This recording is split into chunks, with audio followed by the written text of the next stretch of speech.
As you can see from my TED video, my parents started reading to my sister and I when we were pretty young, but they didn't neglect our musical sides either. They actually started me on piano and violin at the tender age of 4, hoping, no doubt, like many other similar parents, that their child too would become a well-rounded, musically literate little person. It was not to be, for me at least.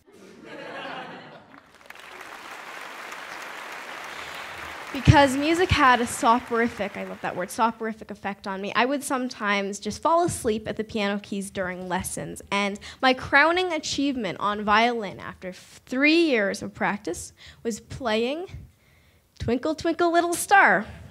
Wasn't making much progress. However, I wasn't completely devoid of accomplishments. Did I mention I was writing hundreds of short stories, my redeeming factor?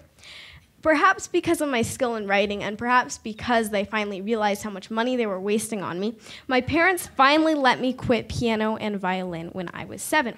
So instead of using that time, I know some of the kids, they would have been like, okay, quit piano and violin now, guess what, I get to watch cartoons.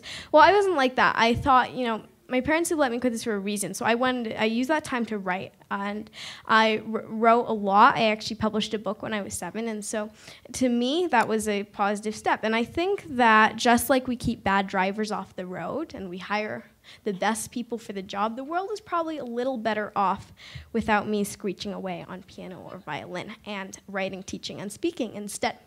Now, you might be wondering why I'm telling you this story in the first place. It does actually have a moral. It's not give up music and write instead, although that admittedly worked for me. It's not don't spend money on your child's music education, though that's what I want my parents to think. No, what I'd really like to say is that when we kids find our unique passions, whether it's writing spy novels or researching spider webs, it's the parents' role and the educator's role to support that, not discourage. So the moral of my story is this. Adults should be open-minded to what kids can achieve, no matter how they achieve it. So to my sister Adrianna, achieving meant playing music. Music meant a lot more to her than it did to me. It was and continues to be her passion. Like any normal siblings, we do argue and compete a lot. I think we've had 3 arguments today already.